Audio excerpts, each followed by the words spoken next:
Hey, how y'all doing today? This video is one of my favorite kinds of video. We're going beyond root on the HackTheBox Pandora box.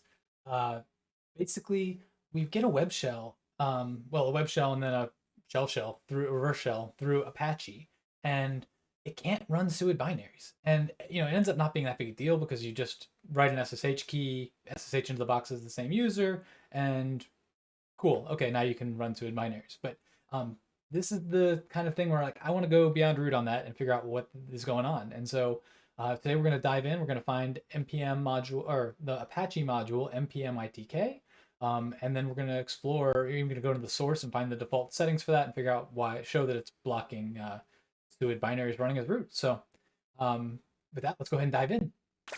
Okay, we're going to be doing some exploring on the Pandora box from HackTheBox, looking at how Apache mod, specifically mpm-itk, limits and prevents running SUID binaries. So for this example here, I've got this shell running as mat. This is a reverse shell. I've labeled it down here in pane 1 of my tmux window. I've exploited the Pandora FMS instance right here, and I got a shell running in by the user of the Pandora instance, which is Matt. Then I can go into mats.ssh directory. I think I had to create it actually and make an authorized keys file, and I can SSH in as Matt. Show you, I'm using my key here to connect, and we SSH in and we're Matt, and we're, so practically speaking, you'd think like, or at least my gut intuition is like, oh, these two shells are exactly the same. But they're not. That's what we're going to play with. And then I also have a root shell here, just so we can do some exploration. This is a beyond root kind of activity, so we want to figure out how things are configured, why they're configured, etc. So the main exploit in this box, the exploit to go from mat to root involves this Pandora, let's see, Pandora backup. Yep, there we go. And oops, permission Pandora, which, okay, that's the thing to run. Which Pandora backup, there we go. It's in user, we can do ls, which Pandora backup, there we go, that's what I was trying to do. And we can see this is a SUID binary, or SetUID binary, because of this bit right here. So it's going to run as root when it runs. Okay, that's cool. So if I try to run this out of this shell, Pandora backup, it fails, and it's getting permission denied when it tries to access root backup, Pandora backup, right? But it is running as root, right? So what's failing there? Similarly, if we try to do something like, if you look at a binary like ls-l, which sudo, sudo is a SUID binary, and if you think about it, it has to be, right? Like what sudo does is you say, hey, run this command as another user, and it says, oh, is that user allowed to run this command? If so, I'm going to let him run as some other user. Well, to do that, it's got to be root, right? So no matter who runs sudo, it runs as root, and then it makes a decision about what to do from there. So if I try to do something like sudo -l in this shell, I get another error here. Operation not permitted. Basically, you can't run because you're not running as root. So this gets interesting when I come over here and let's say sudo -l here. That's for password, just normal behavior. It has no issue with that. Similarly, if I do Pandora backup, it does a lot of backup. It says it's successful. So something is clearly different between my SSH session and my Apache reverse shell. And so if I start digging around a little bit, I'm going to find, let me pull up this. I should have probably pulled this up before I started, but let's see if this loads quickly. This page here from cpanel docs, and basically says, when you're using the Apache mpm-itk module, it restricts the use of SUID function and SetUID function. So things might fail. It's got this example here of how to configure it to override that.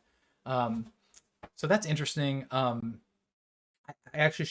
show my blog post, but you can see, we can go to, let's see, etc Apache mods enabled, and mpm-itk is here.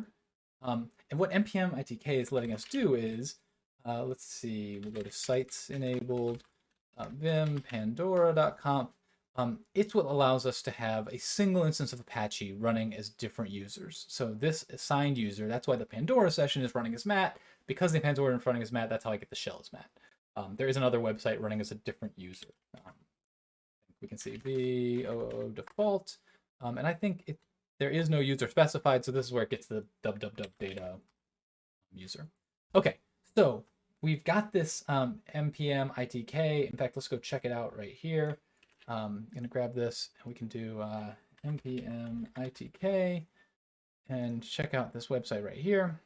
It's classic, like this is what you expect a Linux documentation website to look like no frills. But we've got this, I can make this bigger for you. Still probably hard to read, but under configuration options, there's this limit UID range, limit GID range, restrict set UID and set GID calls given to a given range.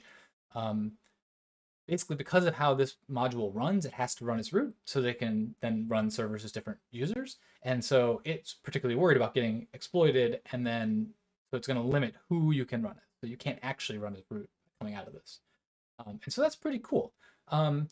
It's using these limit UID range. In fact, if we come over here, bigger too. Oh no, I do not need. Okay, do not need. Okay, how did it go away? Thank you. It's configuring it by going into one of these Apache confd includes a comp file, and then it's setting the limit UID range to 0 and then a really high number to basically say like let anything run if that's what you're trying to do. So we can go take this variable and go into just in the Apache directory and do a recursive grep for that variable and see if we can find it. And we don't. So it's not being specifically configured here in this instance. So okay, that's fine. Let's take a look then at the source and see if we can figure out what the defaults are. So we can come up here and let's see, somewhere in here you can download an archive here. So we've got this archive here. We'll go open up a new panel and let's see, move downloads. I forget what it's called. There we go. Here, and we'll tar xf npm. We're gonna risk it and hope it doesn't dump too much in our current directory. Sweet, we got a directory. Okay, and so this is literally the source code for this module. And so we will let's do a grep on limit, I believe it was that. We should probably look it up, make sure we're doing the right thing. Limit UID range. Let's do all of it. And so it's in the change log, that makes sense. And then it's in this mpm-itk.c.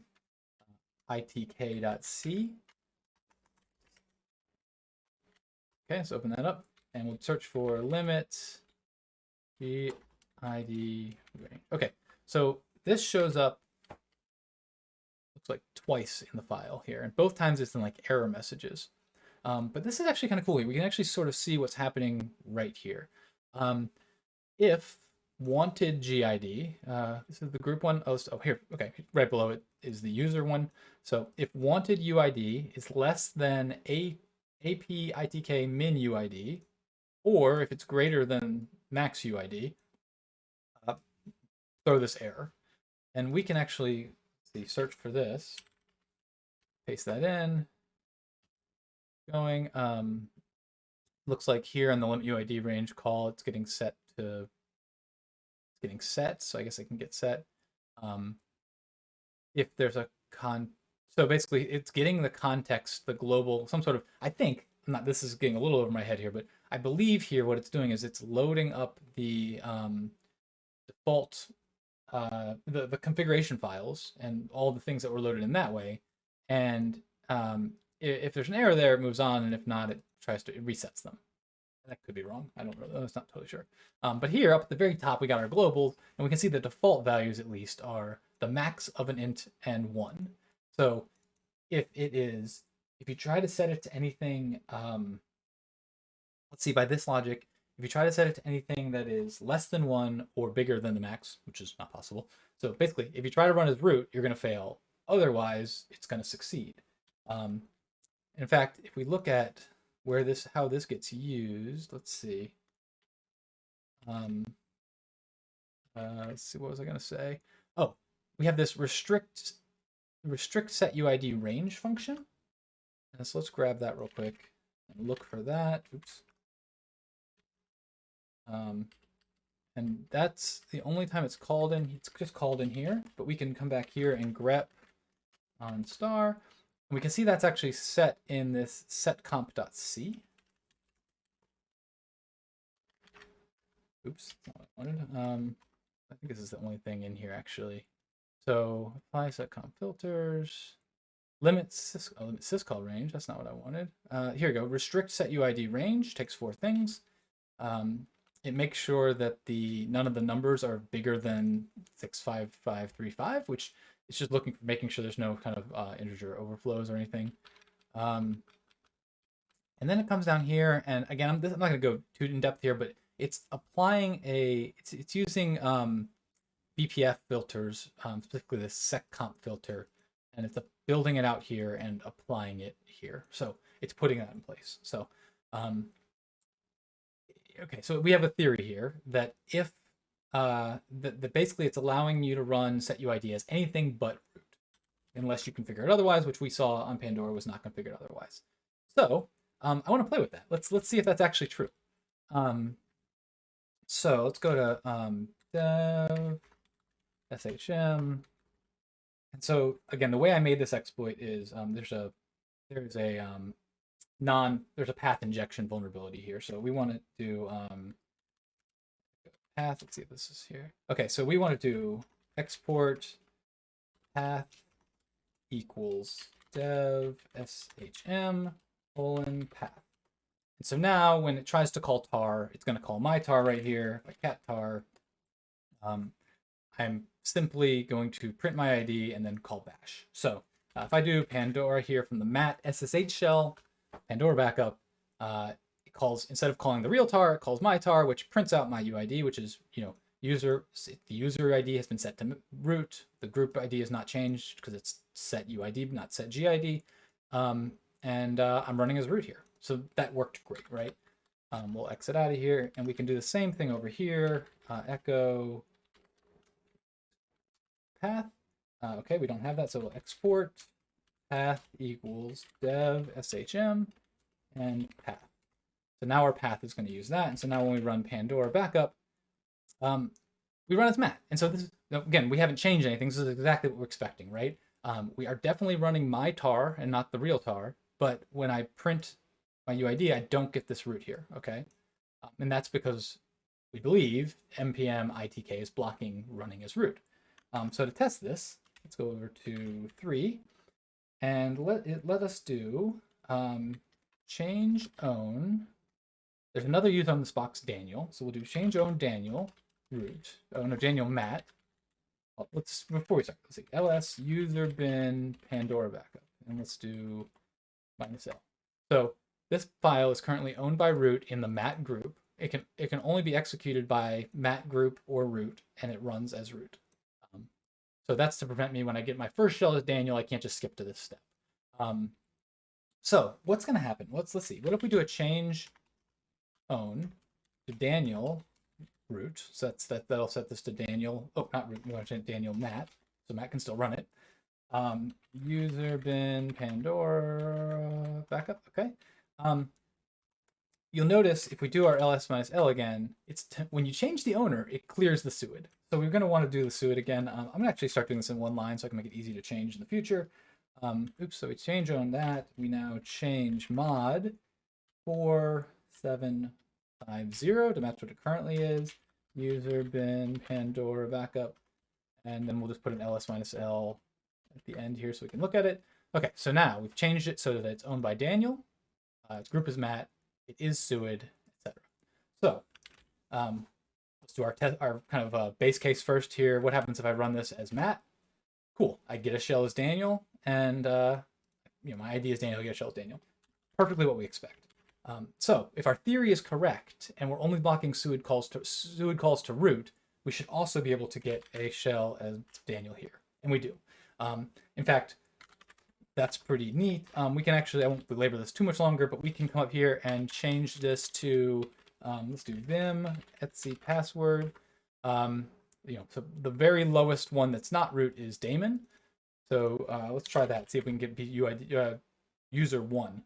So we'll come up here and we'll change this to daemon. Okay, it looks good. And we'll go back here to our mat reverse shell right here. And we will run Pandora backup again. And look, here we are running as UID1 daemon. So anyway, I'm going to cut it off here. The point of this video is just to say, we figured out, we had this weird behavior. When I got a reverse shell as Matt, and I thought, okay, I'm going to try to run this SUID binary, and it just didn't work. And then like figuring out why, you don't really need to figure out why. You can work around that by getting SSH shell and just continuing. But this is what I love to do in the beyond root sections, is let's dive in here and figure out like, why on earth is this acting this way? Can we figure out how it's set, how it's configured, so that we understand it better in the future? So with that, thank you so much for sticking around till the end of the video, and I will talk to you next time.